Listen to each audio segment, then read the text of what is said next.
Hi everyone, and thank you for joining us today. I am your host for today, and my name is Kavita. I currently volunteer for the Chronically Brown, and I am the events lead. So we're just going to start by getting to know the panelists. So if you can introduce yourselves. Gina, would you be able to go first? Thank you. Hi, I'm Gina. I'm another volunteer at Chronically Brown, and I currently work for the NHS outside of Chronically Brown. Perfect, thank you. And Donna? Oh, sorry, Donna, I think you're on mute. That's okay.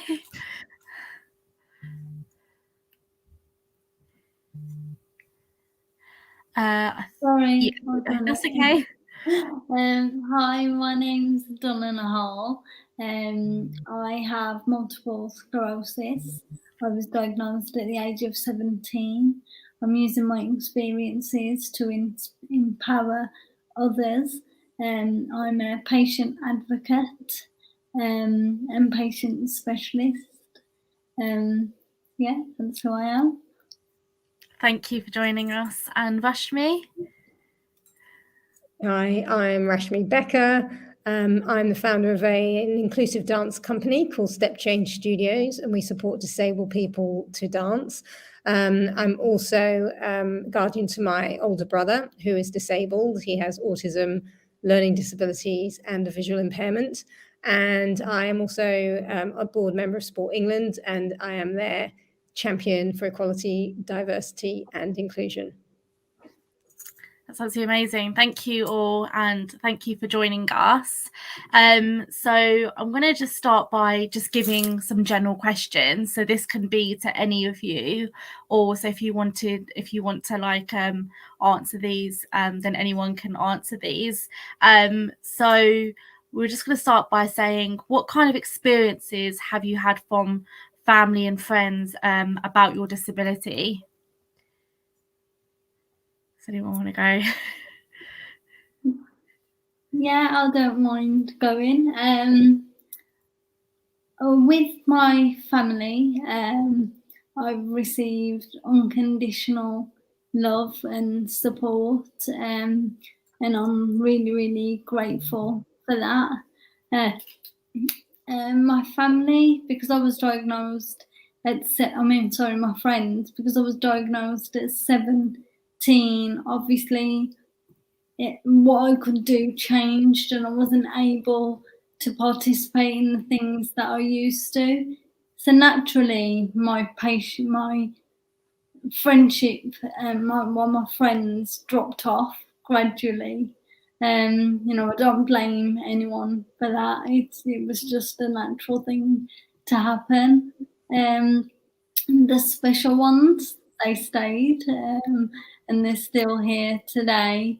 And again, I'm really grateful to have them. They've helped me to hold on to who I am, and help me to do what I'm doing today, giving me the strength and the encouragement to do that.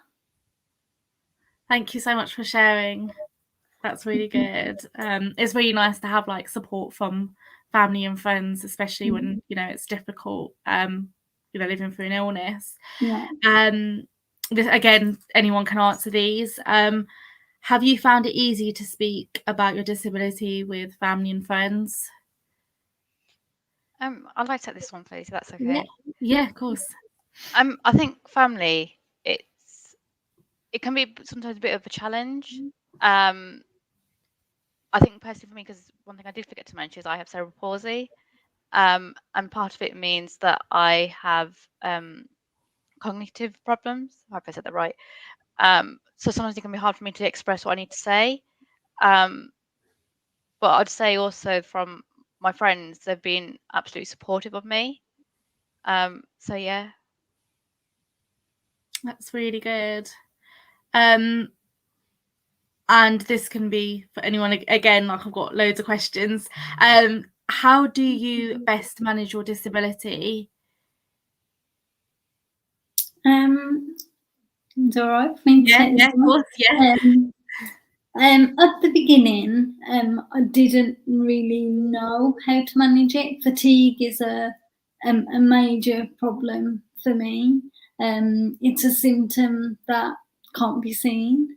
So, I could be sitting there sometimes and look absolutely fine, but I'm not okay to, even, literally lift a finger. It is difficult to do that. And cognitively, MS can affect people cognitively as well, and it does for me. I'll become overwhelmed when there's too much going on. And so I've forgotten what the actual question was. Sorry. It was how do you best manage your disability? Yeah, sorry. Okay, so I think communication is the key. Symptoms that can't be seen. It's important for us to communicate the issues that we're having. We can't expect people to know if they can't see. I think I now know my limits and I set boundaries. There are, if I can't do something, or if I know it's going to make it difficult for me later on in the day, then I will say no. No, I can't do it, and it's okay to do that, but it's a process. I wasn't always like that, and in the beginning it was difficult. I wanted to do everything for everyone. I just wanted to say yes, but it's a process of getting to know the new you, so yeah, knowing the things you can and can't do. Definitely. And it's about creating those boundaries as well, isn't it? And telling others like, please listen to me as well, because it's quite hard. I mean, I live with an invisible illness as well, so I can totally resonate with creating boundaries for your family and friends. So another question coming up is, do you think the Asian community talks enough about disability? So maybe I can come in here and reflect on some of the things that have already been said, because my brother's older, he's in his 50s, and just to reflect on some of those things, I think from a family perspective, especially, my family came to this country, and a lot of their family, in fact, the majority of their family were based, overseas. They were based in India. And so that family network and support that you might ordinarily have wasn't there. Secondly, because I noticed someone had asked about diagnosis in the chat, that autism wasn't really understood when my brother was younger, and so there wasn't that recognition or support. There's very little specialist support. And in fact, one thing I hear over and over again from families is that when they suspect a disability or that something's not quite right with their child, they're often fobbed off from doctors. And that can be that can often be based on background and being dismissed as, not knowing, what you're talking about. So I do think there are issues around prejudice within our systems when it comes to taking parents and people from certain backgrounds seriously. So I think most people that I've spoken to have had a really tough journey. Donna, you're talking about MS. I certainly have had lots of stories from people with MS, but lots of different disabilities where their diagnosis just has been made very late, and they've really had to fight for it to be recognized. And I think it can also be very difficult in communities, and you asked about South Asian communities where it's very tight knit, and families can be very private. I think culturally, talking about things that might not be going well or good, and certainly, I'm sure we'll talk about this further, but the stigma towards disability is huge. And certainly with me growing up, there was there is that sort of attitude of, we keep certain things and conversations in the house, and there's a certain nervousness about talking about, issues and difficulties and challenges outside of your family environment. So I think that's a significant challenge. Definitely. Thank you for sharing that. And so how can we get the Asian community talking about disability? Like, what do you think needs to be done? I think more of us need to share our experiences. We need to be honest and open. We need to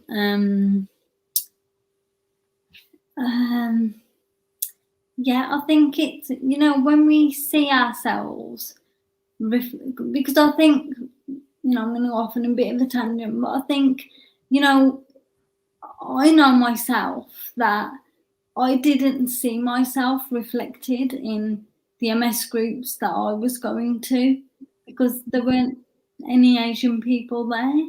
And as human beings, that's what we look for. We look to see ourselves reflected in others. So that was really difficult for me. I feel that if we do start reaching out and going into these communities, we're helping ourselves, but we're also helping others by doing that. It takes, we need to start the conversation, and we need to share our experiences. I think that's, for me, that is the most important thing for us to be doing. Share your experiences and allow others to resonate, and then hopefully they will start sharing theirs too, and there will be more dialogue. Yeah, 100%. I agree with that. Yeah, thank you. And what challenges do Asian community pose to disabled people? I think it goes back to that point about stigma, and I do think there's a generational issue as well. So I think one of the challenges is, how do you engage the older generation? Because I think younger people in the groups that I speak to and have contact with have more confidence, or a bit more comfortable talking about disability. And you look at the group here today, and I think, I would definitely back what Donna said in terms of representation, that the more visibility there is of people like us, the more confidence you build talking about it and sort of normalizing that it's okay to talk about disability. I also think there is an issue around empowerment. And I mean, I see this more generally, but again, especially amongst people from a South Asian background, for South Asian families, that often they don't necessarily know what their rights are, and that there's a gap in terms of empowerment and feeling like you can speak up, and you have rights, and you should be asking for specific types of support, whether that's within social care, healthcare, from your doctor, from hospitals, from the local authorities. And I think there is a fear or a nervousness, or maybe just a lack of knowledge on how to engage the right sort of institutions and authorities to get the support for, whether it's your loved one or for yourself.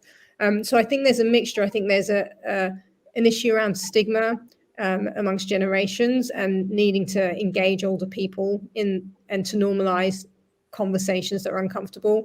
I think there's an issue around education and empowerment, and providing the sort of resources and access for the Asian community. And again, especially if English isn't necessarily your first language, on how to access that. I've had Asian families coming to me just really not knowing what to do and where the resources are and what help there is. And I think, thirdly, having more specialist resources for particular communities, because again, people can feel more confident. We did some research particularly focused around physical activity, but one of the things that came out is people want to see people like them, and they feel more confident in that sort of environment. So having more inclusive environments for people to have those conversations is really important as well. Thank you. And have you got any advice for disabled South Asians who may be struggling with the same issues that you did?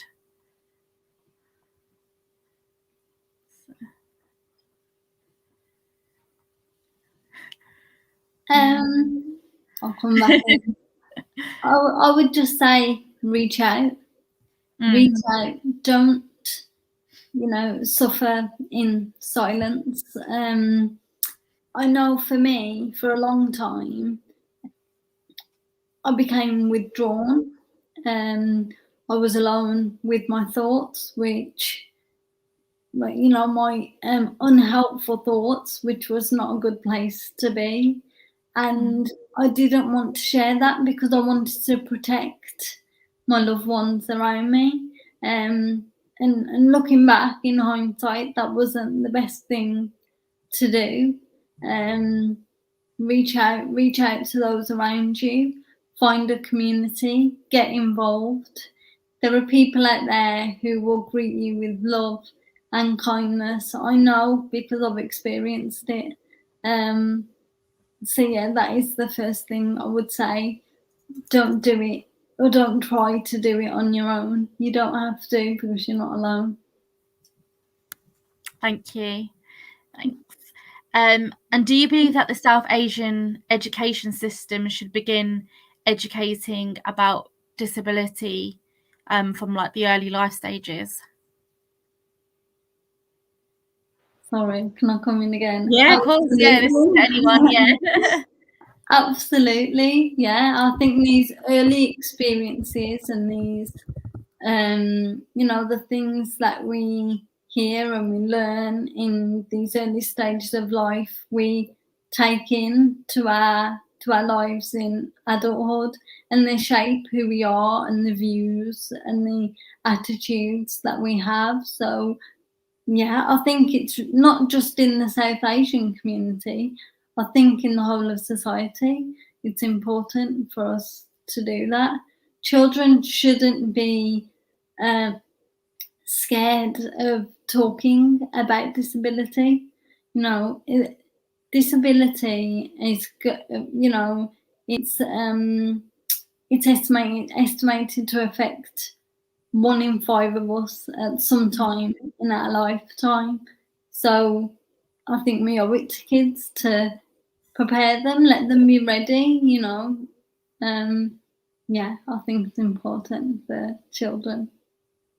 Yeah, and I would just add to that I think it's not, so yes, absolutely, there needs to be better education around disability and difference, but again, I've seen in the chat, people have talked about the medicalization of disability, and I think part of that education needs to be talking about what disability means, and making people aware that it's not just a medical condition, that our environment and society can disable people, and also just again back to visibility, that there is a lot of segregation, and there can be far more integration, and I see this a lot in sport and physical activity, that there are ways of adapting rather than excluding people. And the more ways we look at our education system and how to integrate more people with sensory, physical, intellectual disabilities,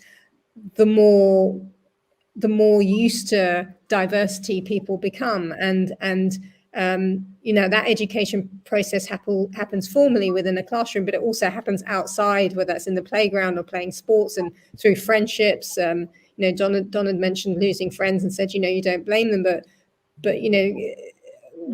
there is an issue there if people become uncomfortable around disability, and we need to address that. And that needs to start from the outset in terms of when we look around the classroom, who's there, and is it representative of that 1 in 5.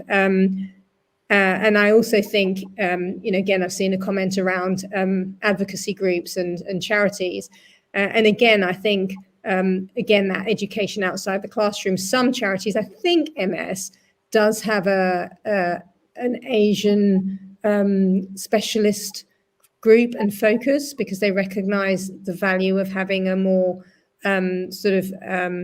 culturally sensitive space to talk about certain issues. And I think the same can be done with other groups if they look at their membership and look at how diverse they are. And that's something I've looked at with specific impairments, and noticed that their membership is not diverse. and needing to understand why that is and what they can do to bring more people in to that advocacy and empowerment role, so that they can then influence policy and practice. Thank you. Thanks. And we had a few questions in the chat, and I just wanted to go with this one because I think this is quite a good question. But it says, how can we get the different diverse populations into clinical trials? Again, I think there's some of that's an education process, because I think there is some stigma about and probably some fear around the value and the risks of taking part in medical trials. But again, a lot of that is on the side of the people undertaking the trials, and whether their sample size and their target groups are diverse, and whether they're promoting those opportunities to take part in clinical trials, and whether they're going out to, whether that's geographic areas that are more diverse, or whether they're going to specific groups. I've seen there's a big autism trial happening, and I've sent that to people within the Asian community that I know would not have seen that and will not know about it. And that's just one example of, how have they been promoting that? It's been, seen, because it's quite high profile, it's been advertised in sort of national media. But again, do people look at specialist media? Do they look at specialist groups? Is the communication targeted to be attractive to people so that they'll want to take part? So there is a lot of that is about looking at how representative your samples are in the first place, and then making sure you're doing everything you can to attract people from those groups to take part. Thank you. There was also another question, and it said, do you think part of the issues is that some families in the South Asian community do not accept disability?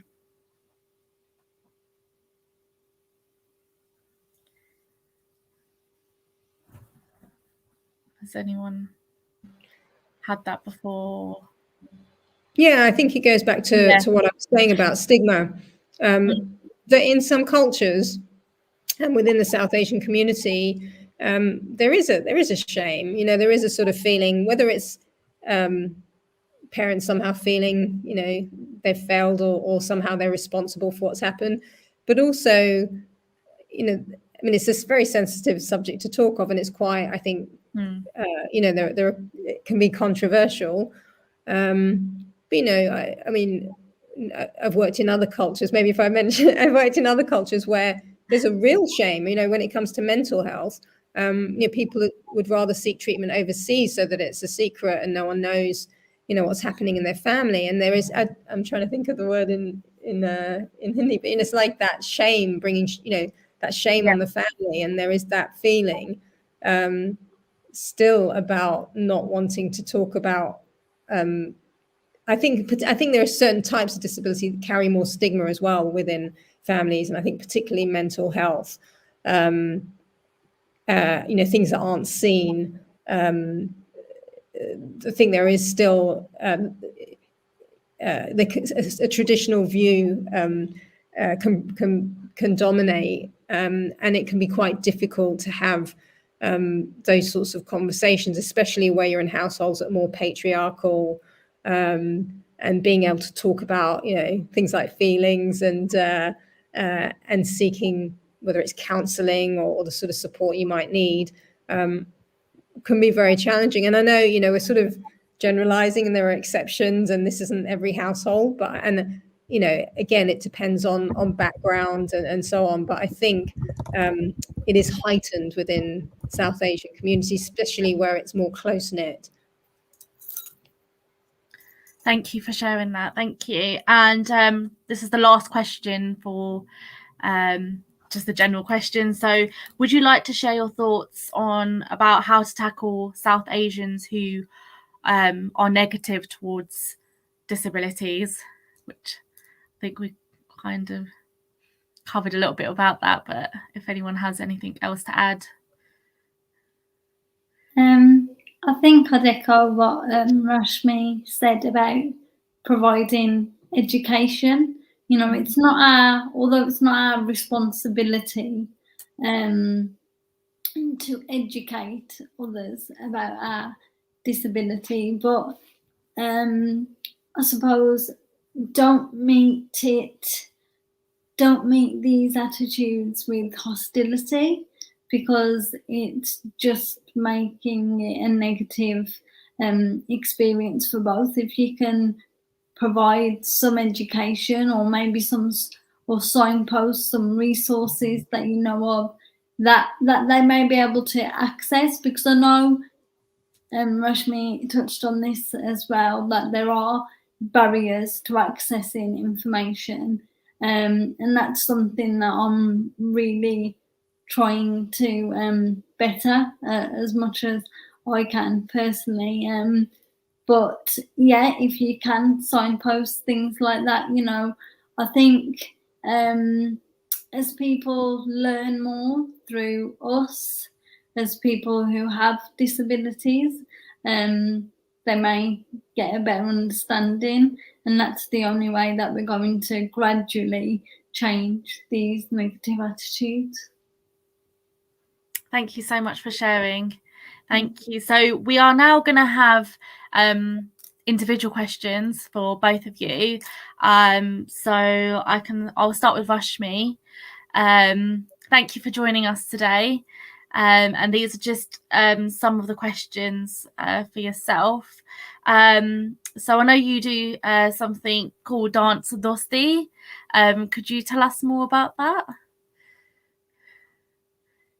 Oh, sorry, you're on mute. Had to happen once. Dance Dorsey came about because, as I mentioned, I am the founder of an inclusive dance company. We support disabled people to dance.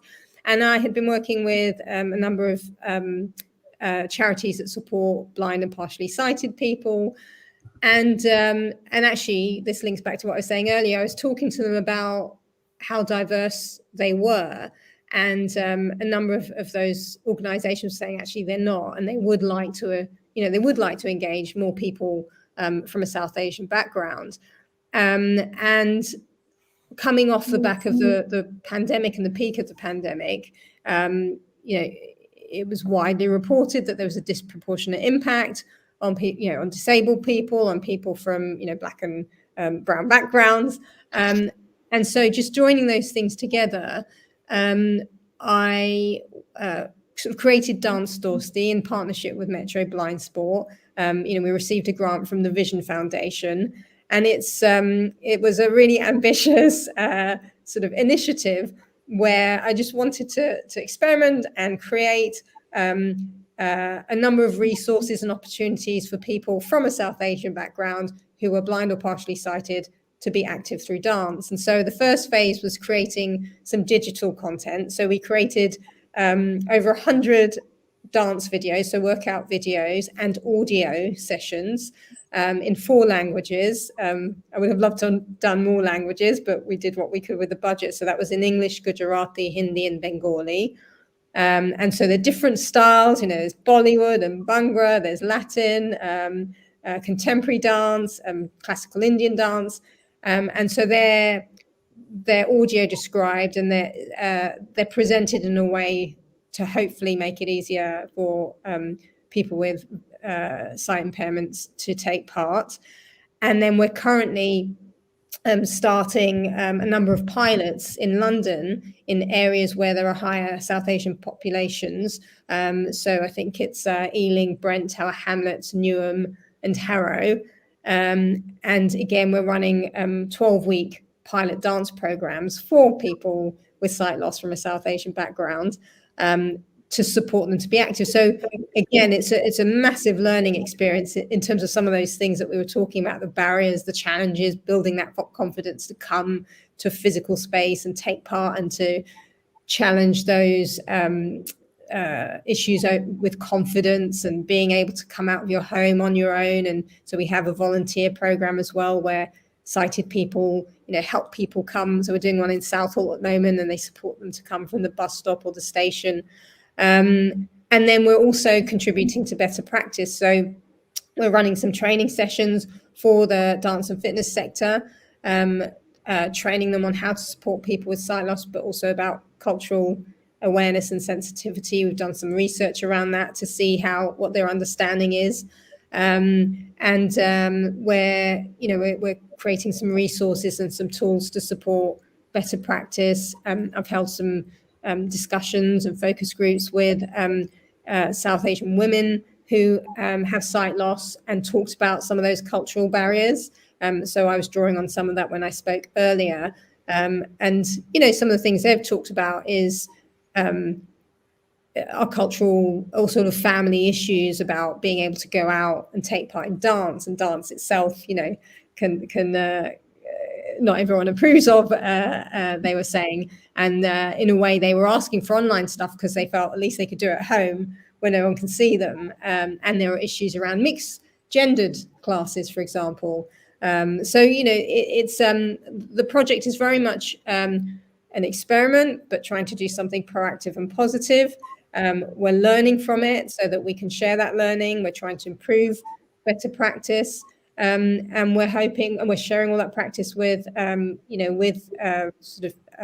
different sectors and the charity sector. And we're hoping that this learning will contribute to having sort of more inclusive offers and resources and opportunities for people as a result of this.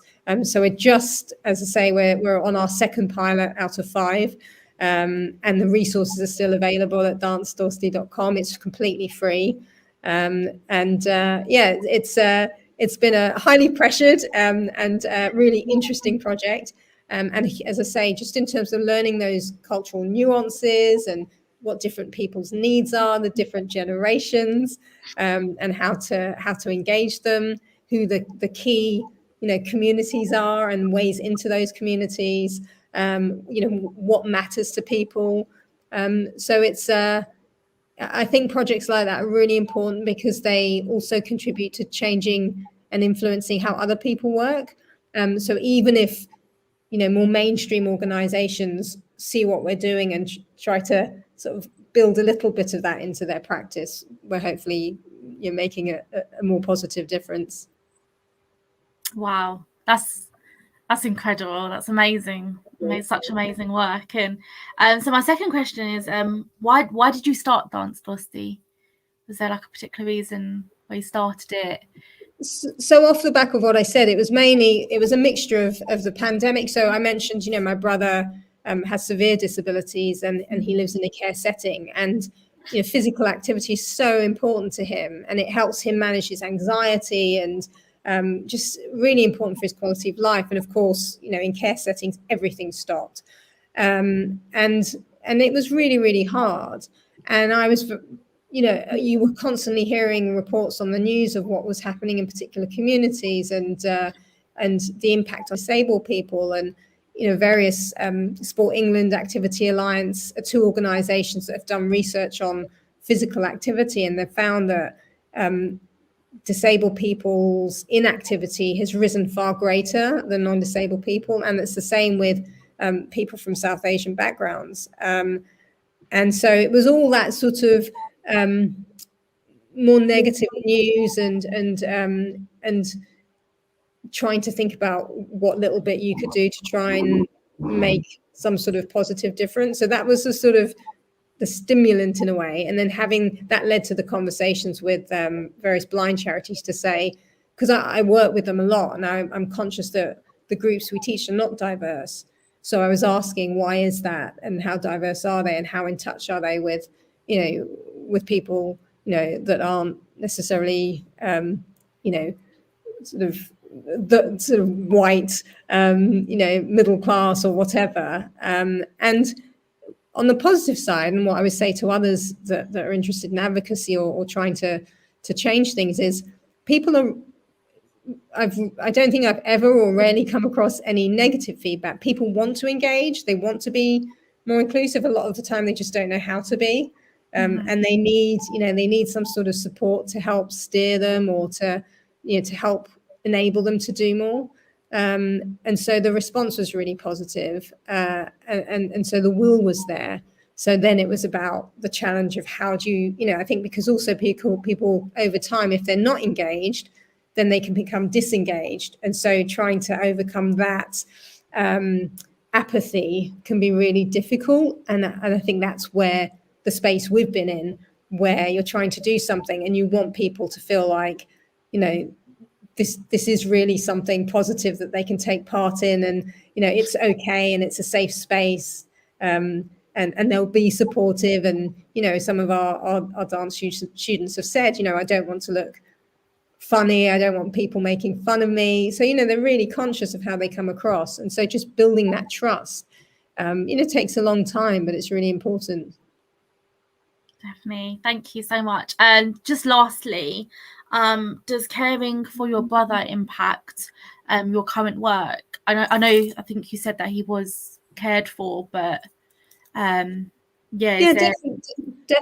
I mean, the whole, one of the big reasons I set up Step Change Studios and why I do the things I do is sort of inspired by him, but also, as I say, just seeing him. And he I won't go into the long history, but he was born at a time where there was very, very poor support and very poor treatment of disabled people, horrendous treatment. And he was in sort of not very good places. He had nothing. He was not stimulated. He was not out in the community. And then when I became his guardian and started fighting and advocating for him to be able to take part in things, what really struck me was a lot of things that we thought were related to his disability were actually not at all. They were due to this goes back to that point about medical versus social. He had just not been given opportunities. And when he started being able to go swimming and to, use the gym and to, with support, but when he was able to be out in the community, he blossomed. And, he used to have self-injurious behavior that all went, when he started getting more active and being able to participate in things. And it's really striking. It was really, really striking to me. So I am, this is why I have my other work as well and the advocacy work, because the value of physical activity and social integration is so huge, and people really don't understand the impact on quality of life, and the flip side, the negative impact if you're isolated and cut off and excluded. And it's so critical. And that's what I try to do to, in my little way through my work, and hopefully, trying to make other people aware that it doesn't have to be these massive things, and you don't have to change the world. But if you, are a massive advocate of local community work, and if you can just do something within your own community and connect in a small way, you make a huge difference. And I think, there's a massive role that we, as a society, we as individuals can play in either advocating and supporting, more diverse and inclusive societies, that looking at our own little worlds and what's happening, whether it's in our work or in our education or in our social spaces and our, arts and creative spaces. So, it's my bit's a little bit, but I can, from the work that Gina and Donna have mentioned as advocates, all these little bits add up and make a difference. Thank you so much. And thank you so much for joining us today, Rashmi. And, giving up your time for us. So thank you so much. And if you want to see Rashmi's fantastic work, you can go on to www.dancedhosty.com. Thank you so much, Rashmi. Next, I'll come to Gina. I understand that you have cerebral palsy and that you're currently working in the NHS. So my first question to you is, why did you choose to work within the NHS? I have cerebral palsy and epilepsy. For me, I wouldn't be here without the NHS. I've had a lot of challenges. I've had a lot of appointments, a lot of difficulties in life. But without the support of the NHS, I wouldn't be the person I am. So I know that I'm not severely disabled. yes, I have my difficulties, but that's partly coming from the NHS. So for me, by me doing my job, I'm not going to be able to thank my consultants or the other medical professionals that have supported me, but I feel like I'm giving back, and at least I'm saying something to say, at least thank you. And that's why I'm really proud and passionate to work for the NHS, because we wouldn't be where we are without it overall. So yeah. Definitely. Thank you so much. And how have you found working alongside with your disability? That's a very good question. So I started my job actually at not long after the second lockdown. I think it was something like that. So I've never met any of my colleagues in person. And so as I'm still working from home at the moment, I still haven't met anybody. So I guess with my disability, it's been difficult in terms of communication, because my colleagues don't see my disability in person. I have a support worker who helps me virtually, and although they know some of my needs, not even they know the kind of struggles I face. I've had to rely on access to work funding to be able to get my support that I need, and there's been difficulty in that because I haven't been able to see anyone face to face. So there's a lot of challenges, but I guess like for anyone with or without a disability, you just get through them, and because that's all we've had to do the past year and maybe almost 2 years now. So it's just life. But any person has difficulties with their disability within the workplace, whether it's working from home or in the office. But yeah, you just have to get through it, really. Definitely. Thank you. And just lastly, can you tell us about your new campaign?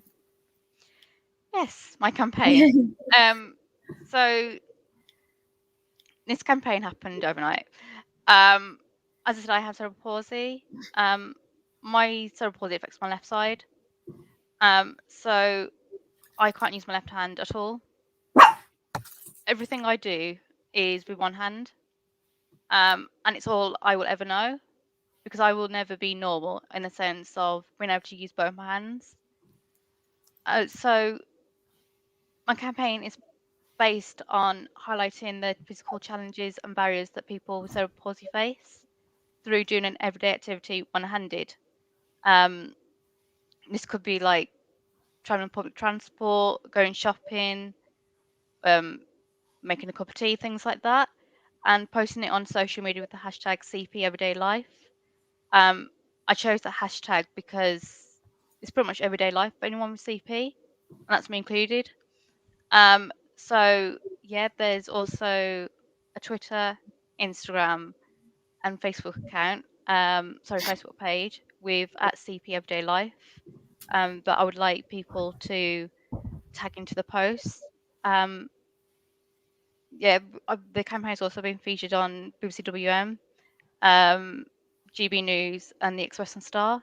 And I just really hope that this really happens, really, because disability isn't going to go away overnight. And I think, although there was recently World Cerebral Palsy Day, awareness days isn't supposed to be a one-off, because raising awareness of condition should be every day of the year. So yeah. Thank you so much, and thank you for again being here today and giving up your time for us. So thank you so much, and keep up the good work. I loved how you said, the NHS have helped us, so we're just kind of giving back, and that's a really good way to see it. So thank you so much, Gina, and thank you for your time. And again, if you want to follow Gina, it's follow @CP Everyday Life with the hashtag CP Everyday Life. So yeah, thank you so much. And lastly, we're going to come to Donna, who lives with MS. So thank you for joining us today, Donna. So the first question for you is, what has been the most challenging time for you living with MS? Well, MS is always changing, and it's something you're told to expect when you get diagnosed, uncertainty. So that, I mean, there have been different stages. So diagnosis was difficult. At the time, my MS was invisible, and the symptoms I did have, I tried to disguise. You know, I didn't really want anyone to know that I had it, and I was happy to carry that burden, as long as I could carry on living my life as I was, no matter how hard it was. So that was hard, but then the real challenge came when things really started to change. I started to need a crutch, then 2 crutches, then 2 mobility scooter. And as the relapses became more frequent and the disability increased, as I said, I became very withdrawn and alone with these unhelpful thoughts, and I was in a really, really dark place for a long time. I felt alone and I was just sad all of the time. I can't explain it any other way. You know, I didn't want anyone else to know, but any time that I could escape to find a little moment to have a cry, I would. And you know, I feel bad for that, you know, young person that I was then. I feel, obviously, in hindsight, I wouldn't do things that way, and I know now that it's really important to talk, really important to share. We can't do this on our own. Yeah, so that was definitely the most challenging time for me, and luckily enough for me, the universe in all its glory sent me you know, an invitation to this conference where I was able to meet other young people with MS, and I will always refer to that moment as my game changer, because that's when things changed for me. You know, and I realised the value of community. It can do so much for us. Thank you. Thanks so much for sharing that. And how did you convert your MS into your strengths? Well, I refer to MS now as the gift that I didn't ask for. It's given me a new perspective on life, one that I wouldn't have without it. I see things differently. I appreciate life in a different way. I wouldn't have had all the amazing experiences I've had, or met all of the, you know, amazing people that I've met, without this journey.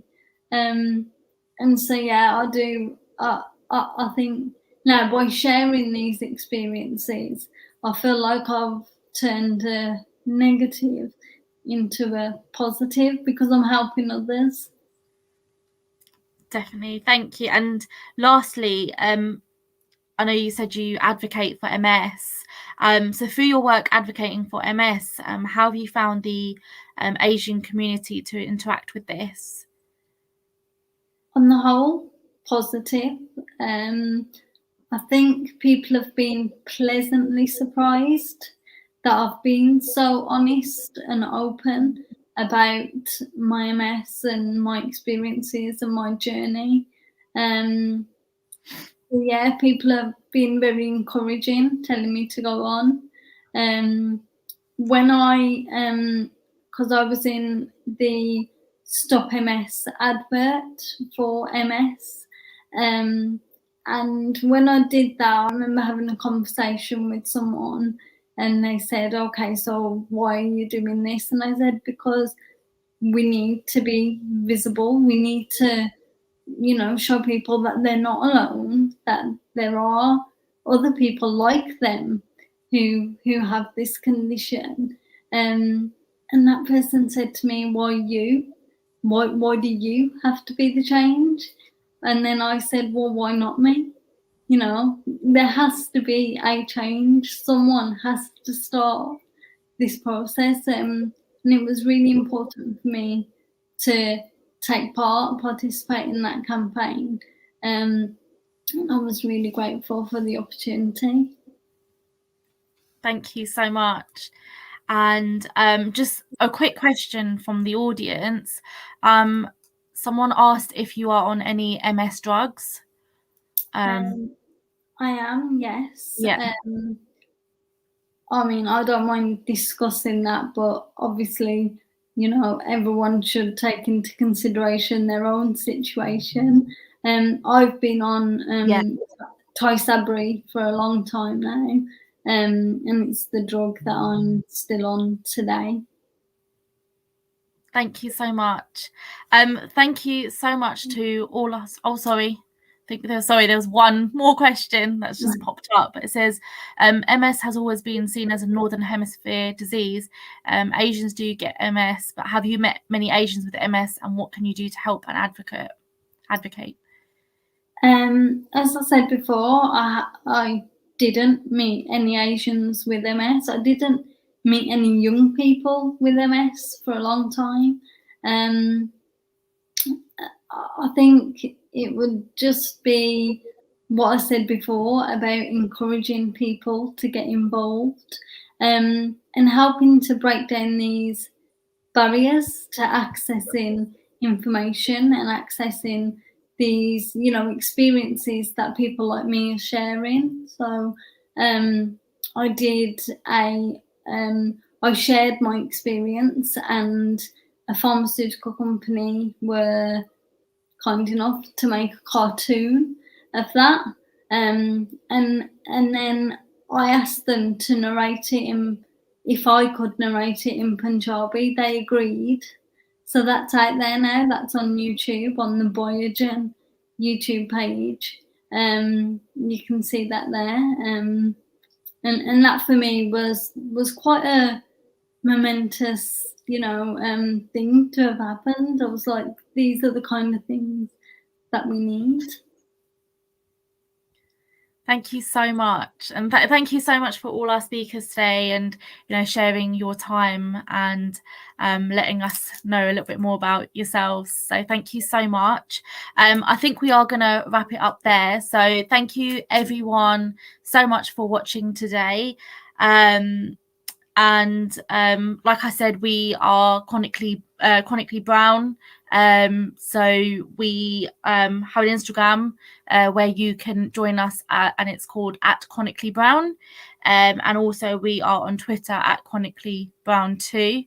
And so if any of you have any questions or you need to get in touch with us, you know, just give us a message on Instagram, and we'll be able to take those for you. But thank you so much for everyone who has been watching today, and I hope you all have a lovely evening ahead. Thank you.